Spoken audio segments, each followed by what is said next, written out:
Bom, no vídeo de hoje eu vou explicar um pouco sobre o comportamento humano, sobre o que a ciência foi descobrindo, sobre o que é mais ideal ou menos ideal, para que você auxilie o seu aluno a realizar uma mudança, né? E como a gente já falou em outros vídeos, a mudança é ajudar pessoas que ainda são sedentárias a se motivarem a praticar atividade física, ou os seus alunos a não desistirem do treinamento físico, o que é muito comum. Então essa é a mudança que a gente busca com a nossa metodologia. Bom, e para começar eu gostaria de fazer uma pergunta.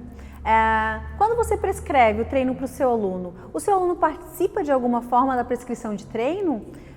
Você chega a perguntar para ele qual talvez seja o treino, a metodologia mais ideal naquele momento, que talvez vá motivar mais ele, ou sobre a seleção dos exercícios, ou não. Você toma o seu lugar de especialista e fala para o aluno o que ele deve fazer, quantas vezes por semana ele deve treinar, de que forma ele deve treinar. Essa pergunta aí é para você. Como é que você está realizando a prescrição de treino do seu aluno? Dá uma refletida. Bom, então vamos verificar o que a ciência e os estudos científicos estão falando sobre o que é mais ideal para mudança de comportamento, né?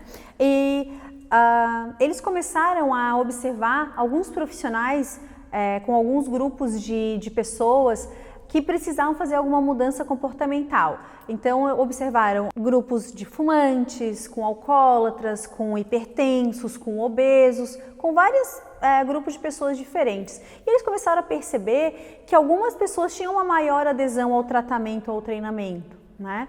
E eles começaram a ficar mais atentos nisso. E eles começaram a perceber que alguns profissionais tinham pessoas nos seus grupos, eles tinham uma maior adesão, né, e melhores resultados também. Então começaram a ficar mais atentos para perceber qual que era essa diferença entre os profissionais, né? Por que alguns profissionais tinham pessoas que tinham um maior resultado e maior adesão ao tratamento e outros não? Então qual que era essa diferença que alguns profissionais tinham, que tinham melhores resultados, maior adesão e menor desistência? Bom, em 1959, Carl Rogers, um dos pais da psicologia, desenvolveu uma teoria que até hoje é uma das mais aceitas para explicar quais eram esses fatores. E ele ponderou sobre a importância do relacionamento entre o profissional e o cliente, sendo que essa abordagem seria centrada no cliente, né? Então esse relacionamento era capaz de influenciar diretamente, fortemente os resultados do paciente ou do aluno, no nosso caso, né, no treinamento.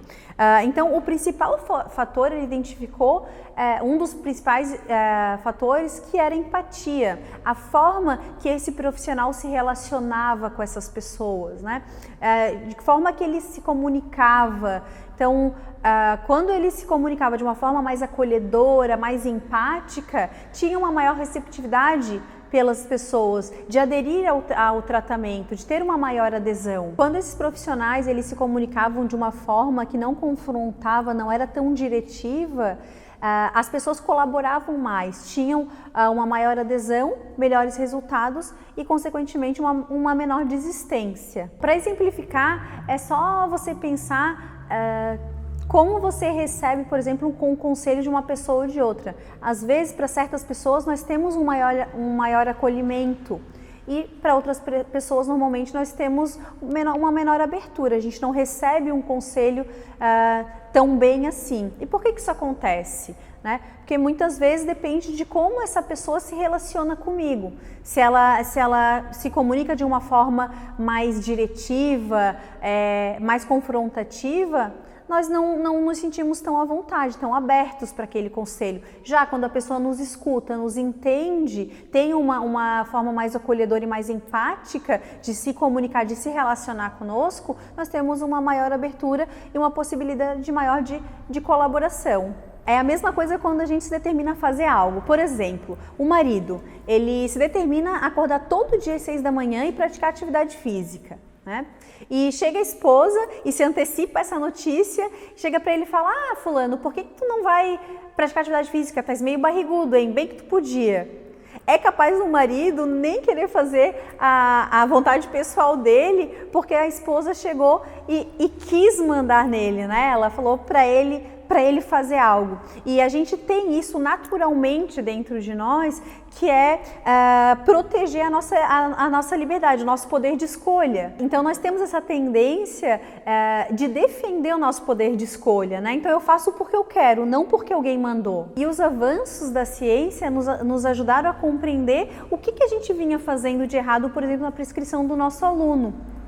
Quando eu simplesmente falava o que ele devia fazer, da forma que ele devia fazer, eu inconscientemente, importante frisar, inconscientemente, eu acabo afastando esse meu aluno do resultado, diferente do que eu quero para ele. Mas sem saber dessa teoria de como as coisas funcionam internamente, inconscientemente, eu posso influenciar e afastar o meu aluno do resultado. Então, os personagens, sem saber, eles acabam impondo, né, para o seu aluno a forma que ele deve treinar e tal. E isso acaba ocasionando uma reatância, né, que é um termo muito conhecido e muito utilizado. A gente precisa compreender o que é a reatância. E essa reatância é essa resistência inconsciente que a gente gera quando, por exemplo, a gente se comunica de forma tão não ideal com a pessoa, querendo mandar nela. E claro, não de propósito, né? Claro que eu, enquanto especialista, eu preciso sim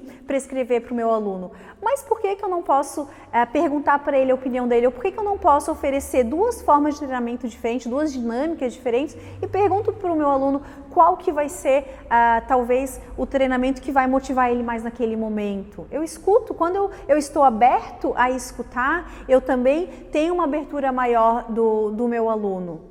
Eu evito essa reatância, essa resistência para defender a liberdade. Então eu saio do meu papel de especialista, onde eu estou, digamos, num desnível com o meu aluno. Então eu saio do papel de falar para ele o que ele deve, o que ele tem que fazer, e eu venho e faço isso a quatro mãos. Então essa prescrição, essa relação com o meu aluno não pode ser de luta, não pode ser de embate.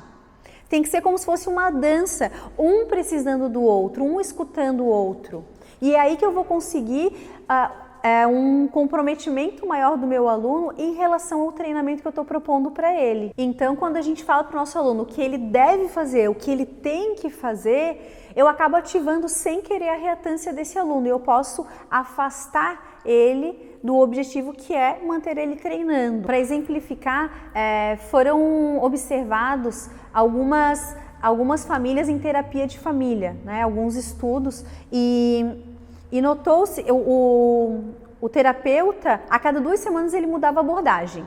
Em 2 semanas ele fazia uma abordagem mais colaborativa, mais empática, mais aberta, e nas outras 2 semanas ele fazia uma abordagem mais confrontativa, mais diretiva, né? E o que se notou? Que nas semanas que era essa abordagem mais empática, né, mais compreensiva, as famílias, elas tinham uma maior abertura para discutir os problemas, para conversar, para tentar encontrar soluções, enquanto que nas semanas que o terapeuta tinha uma abordagem mais confrontativa, as pessoas ficavam mais resistentes, não tinham tanta abertura para o que se propunha o tratamento. E isso explica também quando nós, enquanto personagens, nós não escutamos nosso cliente, nós simplesmente falamos o que ele deve fazer no treinamento.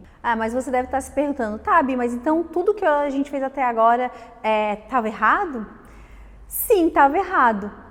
Mas de forma inconsciente, a gente querendo fazer o melhor para o nosso aluno, querendo ou não, a gente acabava não contribuindo para que ele tivesse uma maior adesão ao treinamento. E agora a gente sabe que realmente, simplesmente prescrevendo o treino para o aluno, sem perguntar simplesmente a opinião dele, ou escutar o que o aluno tem para falar, muitas vezes eu acabo afastando esse aluno do treinamento, né? De querer ter um maior comprometimento, um maior interesse. Porque o mais importante não é a gente falar para o aluno o que ele deve fazer, mas é incluir o aluno no processo, fazer com que ele tenha uma participação, que ele seja corresponsável pelo treinamento dele, assim ele se sente realmente responsável e aumenta o comprometimento dele. Então, se você realmente quer incentivar o seu aluno, realmente quer aumentar a retenção do seu aluno para que ele não desista e para que você tenha cada vez mais clientes na sua carteira de clientes, Eu te sugiro fortemente que você entenda esse conceito e evite a reatância que está dentro de todos nós, que evite essa resistência natural, dividindo com o seu aluno, realmente escutando e fazendo com que ele participe do processo e não só o que você diga o que ele deve ou não fazer. Se você gostou desse conteúdo, curte e compartilha.